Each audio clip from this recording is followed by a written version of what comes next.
Ini ada beberapa kitab yang saya hadiahkan ke ini istilahnya PSG apa BG apa sama aja? Ya sama aja lah ini PSG, BG anaknya. Loh yang orang tuanya PSG-nya? Oh. Jadi begini ya, tadi saya rembukan sama Pak Arifin musyawarah bahwa memang yang harus hidup itu ilmu. Ad-dunya mal'unah, mal'unun ma fiha illa aliman au muta'alliman wa mawalahu. Ada yang illa zikrawah wa mawalahu au aliman au muta'alliman. Jadi dunia ini semuanya terlaknat, seluruh isinya dunia ini terlaknat kecuali orang yang alim, kecuali orang yang belajar atau yang dekat-dekat situ. Nah, kenapa terlaknat? Itu ibarat kita orang Indonesia nggak tahu kalau Pak Jokowi itu presiden, itu kan ngawur sekali. Masa orang Indonesia nggak tahu kalau Pak Jokowi presiden? Kita hidup di PSG nggak tahu kalau pendirinya misalnya Pak Kures Habib Ali, nggak tahu kalau ustadznya Pak Arifin, Pak Wafa, itu kan ngawur sekali. Nah, andai kan tidak ada pelajaran, maka kita nggak tahu kalau Tuhan kita Allah, itu kan ngawur sekali. Nempat di buminya, makan rezekinya, kita menikmati fasilitasnya, tapi nggak tahu yang punya. Nah, sehingga di sini kadang orang-orang humanis protes, masa orang-orang kafir yang amal nggak diterima Allah, agama ini kok kayak sadis. Sebetulnya bukan gitu cara pandang. Bagaimana diterima sementara mengamalkan harta yang tidak miliknya. Itu kan ibarat saya punya uang 1 miliar, terus disedekahkan Pak Wafa ke Pak Arifin, terus dia bilang ini dari saya, tolong diterima. Pak Arifin bilang makasih, dunyanya mbahmu, tak kan gitu kira-kira. Ya jadi itu logika kenapa ngamalnya orang kafir gak diterima, karena nggak ngaku yang punya. Ya. Jadi ibarat saya nempat di sini nginep terus terima kasihnya sama Muntaha, nggak sama Habib Ali. Memangnya dia yang bikin itu. Jadi orang nggak kenal Tuhannya itu buruk sekali, mal'un. Nah, bisa kenal Tuhannya dimulai dari mana? Illa aliman au muta'aliman, yaitu harus proses belajar mengajar. Mau tidak mau. Makanya setiap ilmu, makanya saya tadi rembukan sama Pak Arifin, semuanya harus atas nama ilmu. Ibadah itu nomor 2, akhlak nomor 2, semuanya nomor 1 itu ilmu. Sekali ilmu ini hilang maka semuanya hilang. Makanya di Quran dimulai Iqra bismi rabbikal ladzi khalaq. Termasuk sifat Allah Ta'ala yang awal-awal dikenalkan apa? Iqra wa rabbukal. Ketika Allah mensifati dirinya akram, alladzi 'allama. Orang terbaik, paling akram, paling karim, paling dermawan adalah zat sing 'allama, mengajarkan. Makanya kata Nabi, tidak ada sedekah sebaik kalimah yang ditemukan orang muslim, dan kalimah itu kalimah bijak kemudian diajarkan ke muslim yang lain, itu disebut afdhalus shadaqah. Karena ini mengawal Islam. Jadi saya alhamdulillah semenjak kenal jenengan semua, entah berapa kitab saya selalu bawa ke sini supaya hubungan kita ini bil ilmi. Ya, karena hari Syajaratul Ma'arif beberapa kali sudah saya baca, ini tak ijazahi kitab Bajuri ya, sarahnya Fathul Qorib. Ini dikarang oleh Rektor Al-Azhar di eranya, termasuk Syekhul Azhar, Imam Bajuri, Imam Bajuri.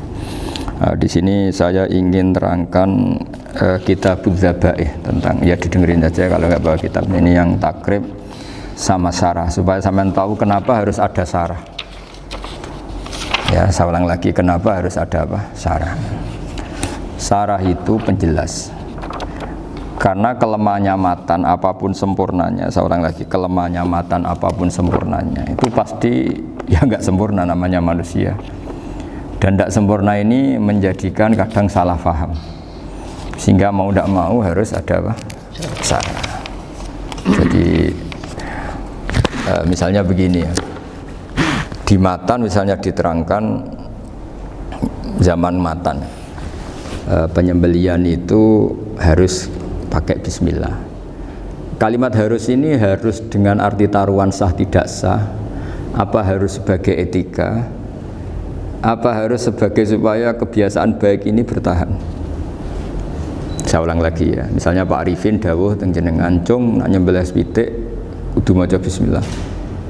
Kalau kamu memotong hewan harus baca bismillah. Kata harus itu apa artinya? Syarat sah, sehingga kalau tidak baca tidak sah. Apa keharusan dalam makna etikanya harus baca bismillah. Jadi urusannya hanya apa? Etika atau afdoliyah. Atau kita tidak ingin kultur baca bismillah itu hilang, sehingga barang tidak wajib pun kita wajibkan supaya kultur baca bismillah itu tidak hilang. Nah, Imam Syafi'i itu milih yang tidak wajib, itu hanya urusan etika. Sehingga zabihatul muslim meskipun nggak baca bismillah, baik secara sengaja maupun lupa tetap halal ya, tetap sah, tetap halal. Tapi beberapa ulama mengatakan baca bismillah itu wajib dan menjadi syarat sah. Ya kira-kira karena pamit tadi, yang beri nyawa itu Allah, kok apa yang menghilangkan nggak pamit, sudah menghilangkan nyawanya ayam dimakan lagi. Oh itu selingkuhannya kan mesti marah itu. Selingkuhannya, pacarnya, anaknya, cucunya itu kan marah itu. Tapi kalau pamit yang punya kan enggak. Coba kalau ayam cantik yang pas kamu sembelih itu lanangannya kan mangkel itu. Kalau kebetulan sudah tua kan karep-karepmu kan gitu. Jadi apa? Itu yang tahu Sarah. Saya ulang lagi, yang tahu Sarah, karena ini sudah jelimet. Sudah jelimet. Sehingga nggak ada kitab matan yang Indo kecuali disarain. Dulu ada kitab namanya Takrib, karangannya Abi Suja. Terus disarai kecil sekali oleh Fathul Qorib, ya, oleh Ibnul Qasim Al-Huzi itu. Terus disarai lagi oleh Bajuri. Jadi Bajuri itu sudah sarhun ala sarhin warifin, ya, sudah sarhun ala sarhin, bukan sarhun ala matnin tapi sarhun ala sarhin. Nah, kenapa memang kita butuh itu? Saya ulang lagi, kita butuh itu. Nah, kenapa butuh? Ya karena mau tidak mau. Saya ulang lagi, mau tidak mau. Karena matan itu seperti itu. Misalnya matan cerita, yang dikatakan menyembelih itu apa? Ya nyembelih itu ya nyembelih itu memotong hewan. Terus motongnya dari mana? Kalau kamu motong hewan dari mana coba? Dari belakang atau dari depan? Dari mana? Depan misalnya. Pertanyaannya, ketika dari depan itu paling penting terpotong al-hulkum wal mari misalnya. Yang satu majrur to'am, yang satu majrur ruh, kayak gitu, majrur nafas. Tapi andekan dari belakang gimana? Tapi tetap terpotong. Mulai ribet kan? Kalau kubu sebelah kan enak, pokoknya nggak sunah Rasul seperti itu, nggak mau debat. Tapi kita tidak, cara berpikir tidak gitu. Ini kan status hukumnya halal apa haram ketika ada orang motong hewan dari belakang. Nah, terus kita berdebat kan, mesti berdebat itu mau dibilang haram, nyatanya memenuhi syarat apa tadi, pemotongan, hulkumnya kena, marinya kena. Mau dibilang halal, jangan-jangan pitiknya sudah pingsan, sudah mati karena dogrok-ogrok dari belakang. Nah itu terus ulama debat, kan mungkin juga, ya kan, pitiknya sudah setengah kena corona, pingsan terus. Ya kan, sudah pingsan terus digorok. Nah seperti ini mau tidak mau kita harus detail. Detail artinya yang dikatakan menyembelih itu apa? Ya nanti tak bacakan tabir di Bajuriyah sekaligus ijazah untuk jenengan semua. Saya tadi alhamdulillah ketemu Pak Arifin lama, ngendikan panjang lebar tentang pentingnya ilmu. Yang dikatakan nyembelih adalah mematikan hewan yang hidup dengan kaifiyah syariah. Saya ulang lagi, mematikan hewan yang hidup dengan kaifiyah syariah. Nah kalimat hidup ini mulai masalah. Hidup yang apa? Misalnya ada hewan, saya sering kalau ngaji cerita, ada ayam jago ketandang mobil, ketabrak mobil, kejet-kejet, enggak kamu sembelih pun 1 menit lagi pasti meninggal. Ini kan hanya koordinasi prosedur saja. Karena prosedur ayam mati harus kejet-kejet, enggak boleh enggak langsung peletes mati, enggak boleh. Nah pertanyaannya, ketika kejet-kejet ini kamu sembelih, itu halal apa enggak? Wong andekan enggak disembelih juga sudah mati.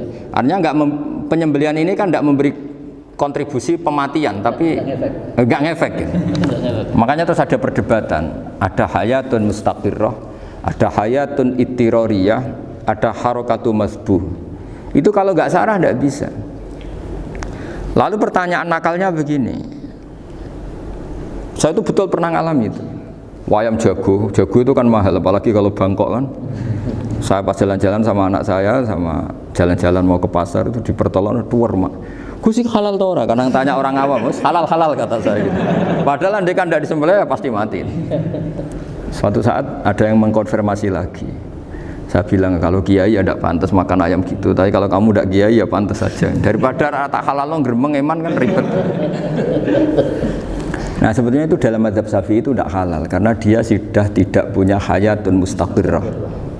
Karena tadi setengah menit lagi atau 1 menit lagi pasti mati. Kan dia belum mati karena koordinasi Israel saja, tetap yang nyambil itu. Tetap kan nggak segampang itu kan, tetap prosedur apa? Jalankan SOP. SOP-nya harus ada. Nggak boleh mati selonang-selonang itu, nggak boleh. Tetap ada SOP kata Pak Arifin, ada SOP. Dia kalau sama saya bisa guyon kalau. Nah, tapi misalnya nanti pertanyaan, tapi dalam mazhab Maliki itu diabaikan, hayat mustaqirrah, hayat ittiroriyah, hayat itu diabaikan. Cara berpikir Imam Malik lebih matematis. Kalau nggak disembelih itu matinya berapa menit? 1 menit lagi. Gara-gara disembelih dia mati sekarang. Berarti eksekutornya ya peso itu. Ya berarti peso itu memenuhi kriteria mematikan sesuatu yang masih hidup, hewan yang hidup dengan cara syar'i. Jadi andai kan ada rapat malaikat, matinya karena apa coba? Karena peso apa karena kecelakaan? Karena peso.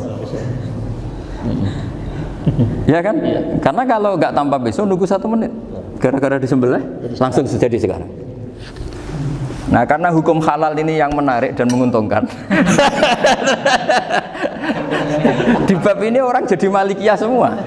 Mana maksud saya? Jadi kita ini sebetulnya Syafi'i pecundang gitu.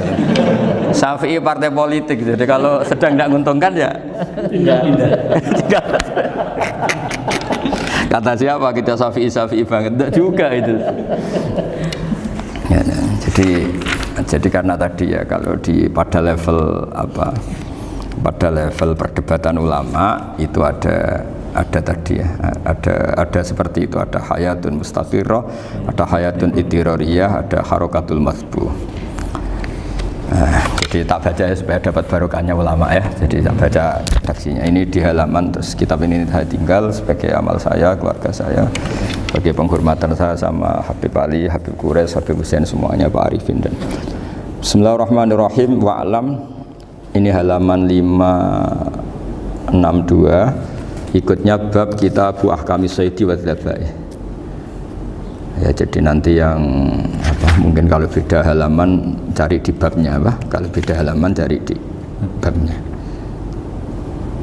Karena kadang beda halaman Pak Arifin. Kalau cetakan sekarang engkak-engkak. Beda penerbit, beda. Iya, kadang beda juz pun. Kayak Ikhya sekarang tuh sampai 6 juz. Zaman kita ngaji kan 4 ya. Sekarang ada yang 6, ada yang ribet cetakan sekarang ya. Di atas ada 10. Satu Ikhya itu. Hurufnya dibesarin. Ikhya biar. Iya, ada yang dibesarin. Karena ngerti zaman akhir paling sudah agak buta huruf. Saya tuh dulu punya guru terakhum sudah sepuh. Itu baca gini nggak bisa, Pak. Jadi kalau di kelas harus dituliskan pakai spidol. Mulang Minhajul Abidin, sudah sepuh sekali. Kalau ngajar itu nggak bisa jalan, udah pakai becak. Itu yang nulis agak kurang ajar. Nulis CDE biar cepet bar. Jadi kadang itu itu. Beliau masih semangat, tulisannya habis. Loh kok sentek ceng. Terus ya wes ya. Jadi nulisnya di HVS baru dulu. Ya cepat selesai. Iya. Nah kalau beliau pakai kitab sudah enggak perso itu. Anak-anak wah nulis sidik benang ber. Ribet. Saya ulang lagi ya. Jadi yang mau saya baca tadi itu logika fikih ya. Fikih itu berpikir ya. Di mana-mana namanya menyembelih itu dari hidup dimatikan dengan kaifiyah syariah. Kaifiyah syariah ini tidak boleh kamu nyontohkan harus disembelih, keliru juga karena untuk hewan yang berot atau hewan liar cukup dipanah asal ma'an harod dama yang bisa mengalirkan darah. Jadi makanya saya umumkan bikaifiyatin syariah Pak Arifinnya kan tidak harus motong kan bentuknya. Kalau hewan liar kan atau sapi kurban liar kan, sapi kurban ucul liar kan boleh dipanah, boleh macam-macam. Nah kalau tembak bisa diperdebatkan karena ada unsur api Pak Arifin. Jadi bisa debat. Meskipun ada yang bilang boleh tapi bisa debat lagi kan. Karena ada unsur api Pak Arifin. Ya. Tapi ini saya cerita umumnya bikaifiyatin syariah. Nah, karena kalimat hewan hidup, ada kalimat hidup. Hidup yang apa kan pertanyaannya? Hidup yang sudah kejet-kejet, misalnya sudah koma, udah kena corona, disentak istrinya itu. Apalagi ayamnya menyaksikan pasangannya diselingkuhi, wah itu sudah stroke itu dia. Itu. Nah itu Makanya kalau orang suka macam-macam itu kayak ayam, makanya itu. Saya baca ya. Bismillahirrahmanirrahim. Wa'lam annahu yujadu fi ibaratihim hayatun mustaqirrah, hayatun mustamirrah, harakatu madhbuh. Wa yuqalu aisyu madhbuhin. Wal farqu bainaha annal hayata al mustaqirrah yakunu ma'aha ibsarun bi ikhtiyarin wa nutqun bi ikhtiyarin wa harakatun ikhtiyariyah. Wal hayat al mustamirrah hiya allati tastamiru ila khurujir ruh minal jasad. Wa harakatul masbuh yallati la yabqa maha ibsarun bi ikhtiyarin wala nutqun bi ikhtiyarin wala harakatu ikhtiyariyah bal yakun maha ibsar wa nutqun wa harakatun ittirariyah ini wa ba'duhum farraqa bainahuma sampai saat terus ini. Jadi ini perbedaan-perbedaan pandangan ulama. Nah, Imam Malik itu mengabaikan semua istilah itu, sing penting pas mbok sembelih iku kecelok urip, cara wong Jawa iku kecelok urip. Cek hayat mustaqirrah, cek ittirariyah, cek harakatu masbuh, pokoknya kecelok urip. Ini kecelok urip bisa dibilang masih hidup. Karena kalau bisa dibilang masih hidup, kamu sembelih, tetap nanti rapat malaikat kira-kira gitu. Ini matinya karena apa? Karena kecelakaan. Oh, kalau kecelakaan 1 menit lagi matinya dong.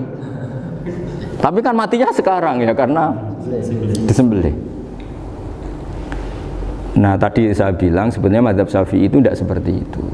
Karena Imam Malik menghalalkan, biasanya penggemarnya lebih banyak di bab bangsa halal itu kan.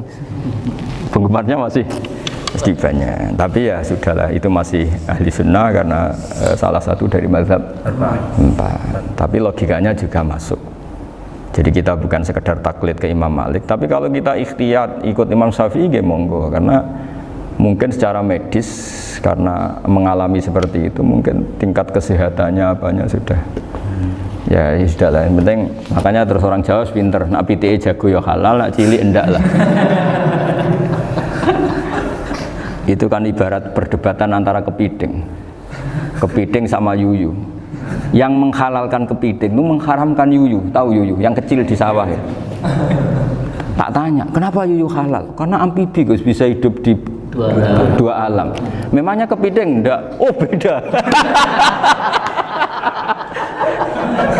Ternyata beda maksudnya. Eman Gus kalau haram. Eman kan, kalau yuyu haram kan nggak ngefek kan, kecil. Ini mufti kok. Oh udah kadang halal, udah kadang makan selama ini. Iya selama ini udah kadang makan itu. Makanya banyak kiai yang mengharamkan kepiting sebetulnya, tapi minoritas kan. Minoritas. Tapi yang mengharamkan yuyu mayoritas, wong kecil aja. Jadi kita ribet ikut siapa? Gitu. Kata siapa ahli fikih gak mikir untung rugi. Makanya saya ini bingung, jadi saya ini kan kiai ya, kiai betul, susah kadang jadi kiai. Sebagian guru saya itu mengharamkan kepiting. Nah kalau kayak dolan di daerah Juwono, Mas Nafis daerah itu, penghormatan tertinggi santri itu kalau nyugoi kiainya kepiting, karena itu makanan termahal. Bingung kan dia? Mau tidak makan itu kayaknya dipersiapkan betul Pak Ribun. Udah ada effort ya. Warna nyari yang mahal kan, mau makan itu sebagian guru kita mengharamkan. Akhirnya ya ada darurat tadi, makan sekadarnya. Kalau saya habis 3 pasti israf.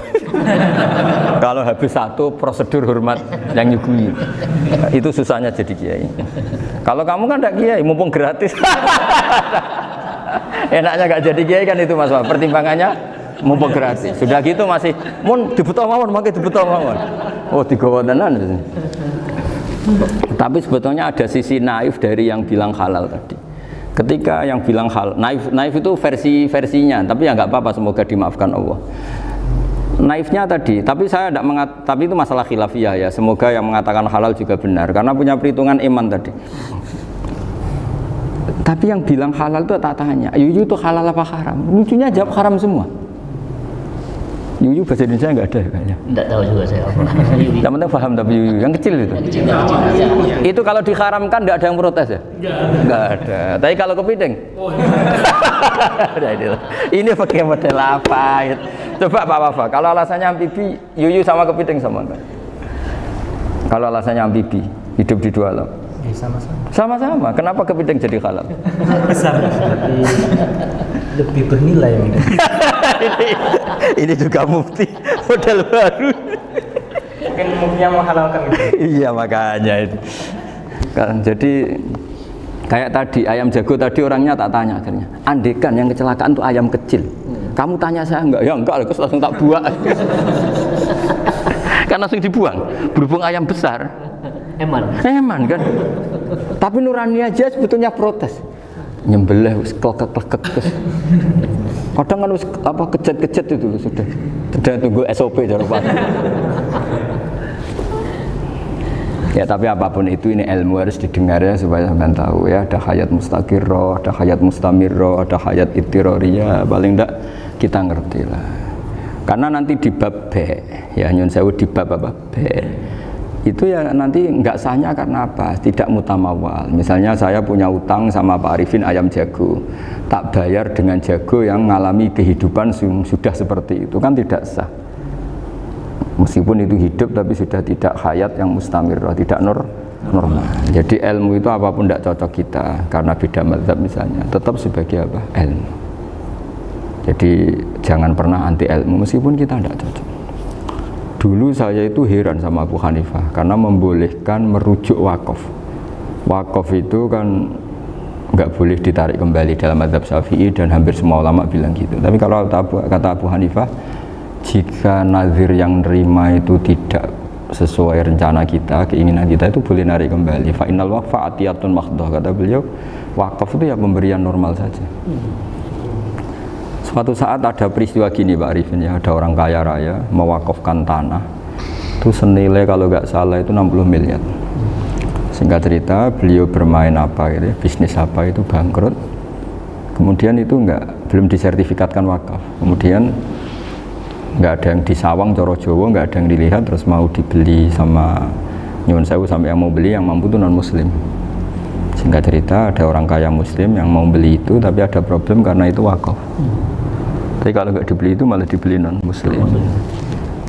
Tanya saya, akhirnya saya jawab nggak apa-apa dibeli saja, ngikuti mazhab Abu Hanifah. Karena kalau mazhab Syafi'i itu nggak sah semua pembeliannya. Tapi apa artinya mazhab kalau kita berpikir nggak sah tapi yang jual melakukan?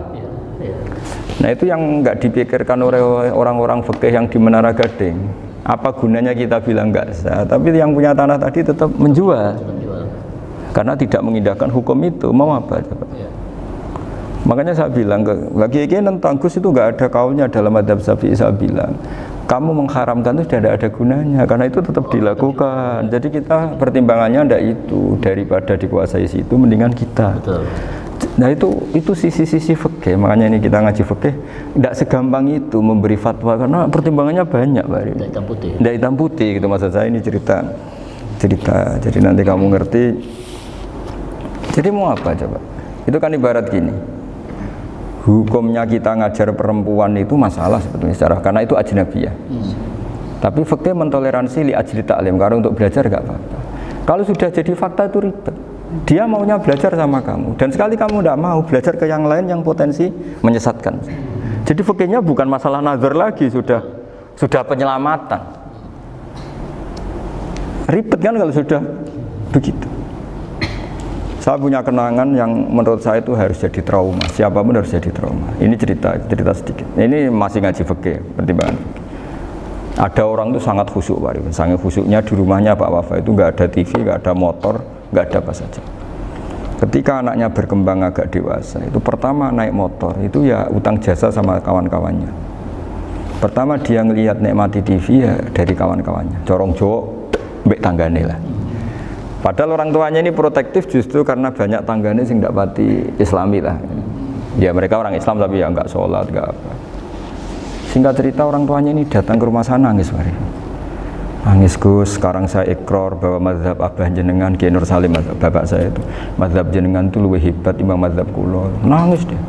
Dulu saya itu agak menyalahkan Kiai Nur Salim jenengan karena longgar di rumah ada TV, ada motor. Terus dia cerita. Nah karena anaknya ini pertama bisa naik motor, untuk anak ABG ini kan jasa yang luar biasa. Karena dia butuh sekali bisa naik motor, dipinjemin. Akhirnya walhasil anaknya ini nyuwun sewu merantau ke Jakarta kemana? Akhirnya lam yusolli wa lam yasum. Padahal anaknya ya kiai kampung. Terus tak ceritain. Terus akhirnya dia tanya, kenapa sih Gus jenengan sama Abah kok longgar gitu sama anak? Tak ceritani gini Pak Arifin, menurut ilmu al-insan abdul ihsan, manusia itu budaknya kebaikan. Karena utang jasanya sama anak ini, ya dia akan ainut anak ini. Sementara kenangannya mbek jenengan mbok amui. Tidak boleh.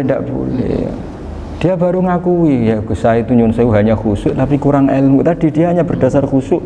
Bocah kok main delok TV kan pikirannya hanya gitu. Ini cerita ilmu, saya bukan menjustifikasi manapun, ini kan cerita ilmu Pak Arifin ya. Jadi semuanya itu ada hitung-hitungannya. Coba kalau kita terlalu stakung be anak pertama naik motor jasanya orang nggak sholat ya, pertama roh TV jasanya orang nggak sholat. Coba terikatnya anak ini sama kita apa sama orang itu?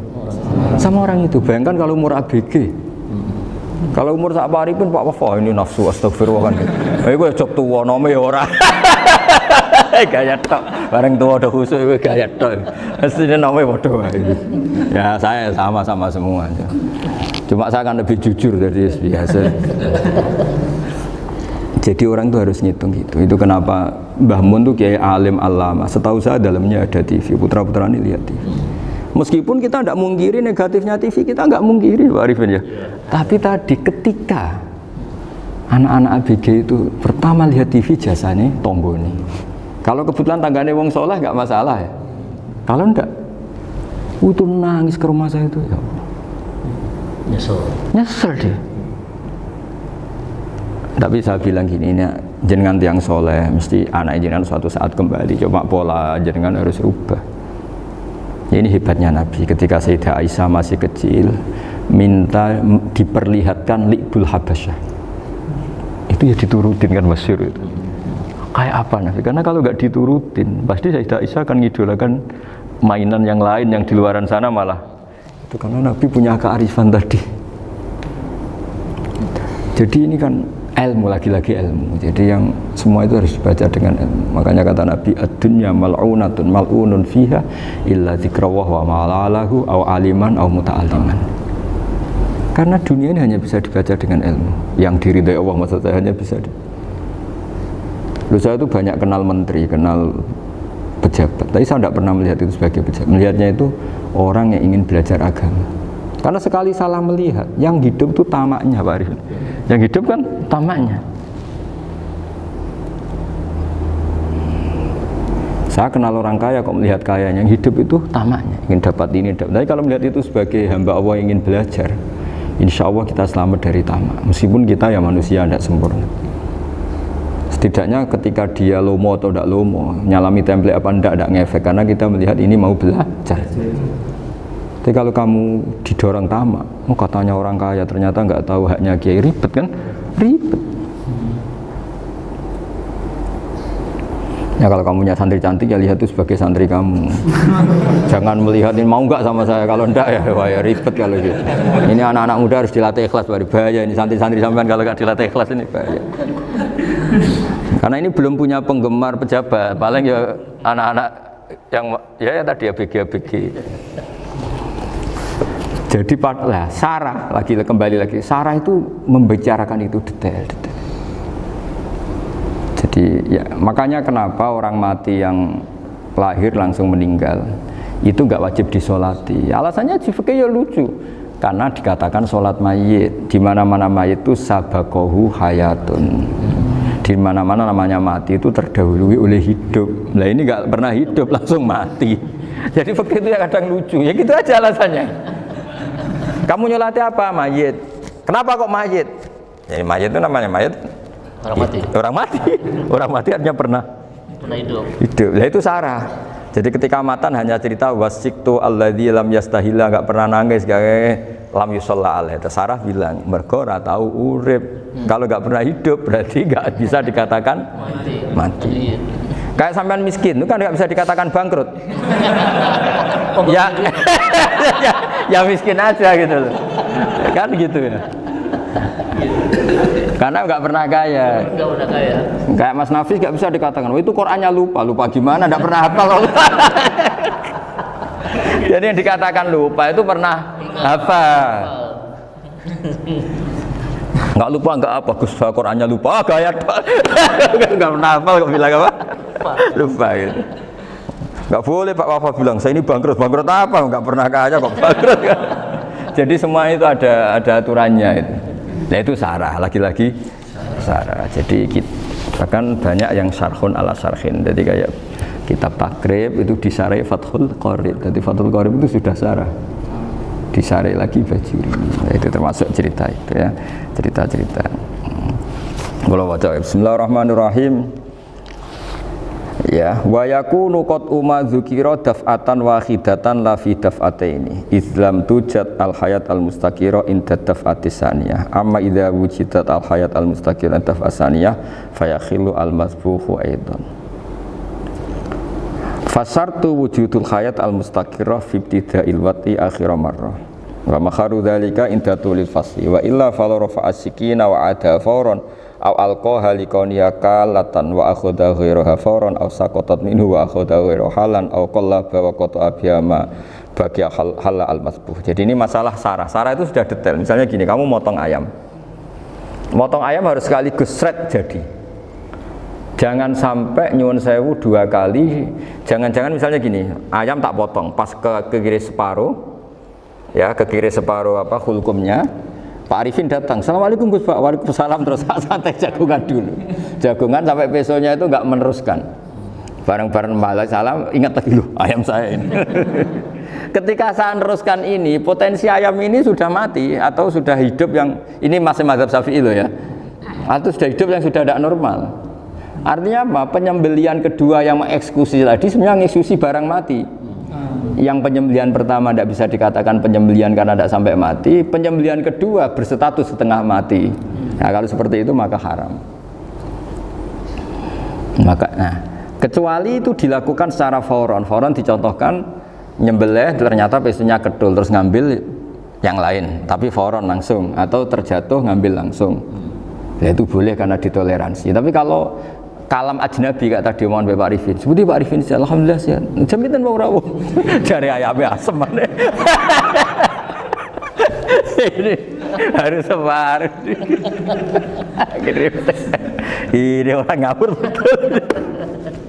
Jadi, lah itu sarah. Bicara sampai detail itu sarah. Jadi ada sekian kemungkinan. Jadi termasuk yang diandaikan apa?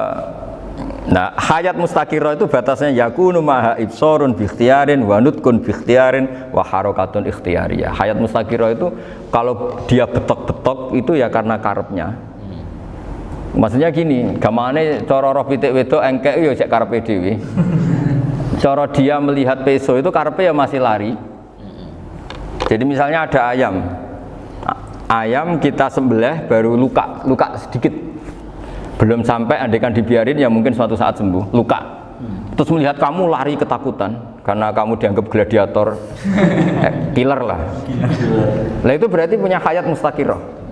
Tapi sudah kalau kamu sembelih karek ngeriwit, roh kue serawedi, ya kan? Mau demo ya sudah enggak berkutik, ya dia berarti tidak punya hayat mustaqirah gitu.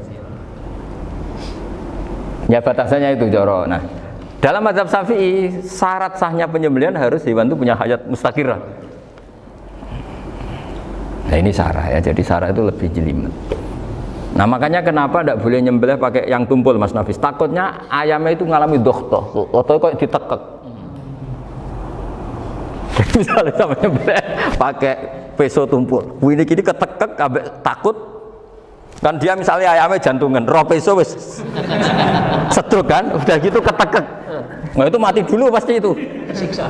Jadi pas diongok-ongok ini sudah mati. Jadi nanti kalau di akhirat, sepertinya saya sudah mati loh, ngawur. Wah apalagi nganggo keris naga sosro, wah itu sudah gereng sakti kan diginikin tok sudah mati kan. Makanya bahaya nyembelih pakai keris-keris sakti karena sebelum terpotong sudah mati saking saktinya apa? Keris itu misalnya gitu. Baru nempel. Makanya nanti suatu saat ada pertanyaan ini, boleh enggak nyembelih ayam orang yang rainya itu sangar? Wah itu haram, kena. Oh itu mesti mati dulu. Kumisen tatonan apa? Algojo. Iya kayak algojo. Ayamnya jenis apa? Stroke ya? Jenis penakut. Pas mau disembelih gitu sudah mati. Jadi hati-hati ya nyembelih ayam. Jadi Kalau orang kampung Pak Arifin ya, orang kampung mudin kampung. Mungkin kalau orang kota sudah nyuwun sewu gak peduli. Kalau orang kampung itu apa itu Pak Arifin? Kalau nyembelih jago itu sampai apa itu? Ilatnya dikeluarin dulu. Oh iya. Apa ini? Iya, karena takutnya katanya beberapa yang kaget itu kelek apa? Ketelan. Iya ketelan ya. Itu ya ada kearifan gitu, tapi ya terlalu ya menyiksa ayam. Tapi memang potensi katanya Pak Arifin. Katanya yang ahli-ahli itu ya. Jadi kalau dia jago ya, mau disembelih, saking takutnya itu. Kalau orang Jawa kalau takut kan yang ngelek idu ya. Itu orang Jawa loh ya. Itu kalau orang takut kan kadang apa kayak. Nah ayam itu nak ketakut. Kadang ininya terus apa?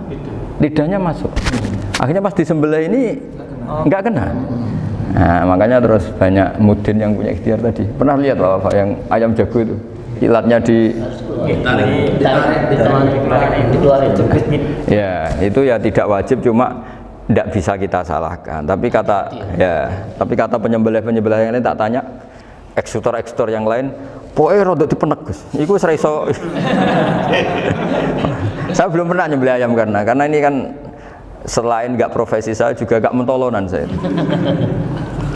Tapi ini beberapa kefiah yang penting kita tahu ilmunya. Yang paling pokok itu qatul khulqum wal mari.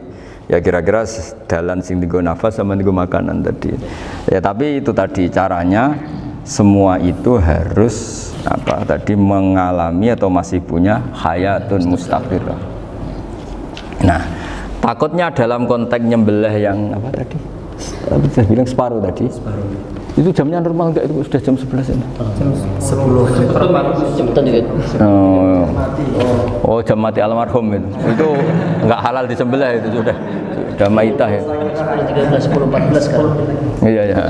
Nah, ya makanya saya bingung lihat jam. Ya jadi itu Pak Wafa ya, pentingnya sarah itu seperti itu. Matan itu kan asal nyembelih saja, tapi di sarah diterangkan jangan hanya nyembelih, yang disembelih harus ada hayatun mustaqirah, karena dikatakan penyembelihan adalah menghilangkan nyawa dengan cara yang syar'i. Nah, kalau nyawanya saja sudah hilang bukan nyembelih gitu. Nah potensi itu ada ketika jago kamu sembelih pakai yang tumpul, ini ada doktoh. Loh, hewan itu juga kayak manusia loh, karena punya hati, ketika takut bisa saja mati. Nah takutnya ulama kan ini ngalami dohtoh, kayak orang ditekek kan mati kan, ditekek kaget. Contoh gampang gini, orang ditekek perempuan kemungkinan mati itu kecil, karena murni hanya ngalami pernafasan. Tapi nak ditekek wong gagah tatonan kan terus dua reaksi tubuh, takut sama gak bisa bernafas, itu kan lebih cepat apa? Kira-kira kan gitu.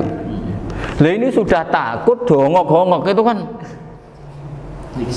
nyiksa.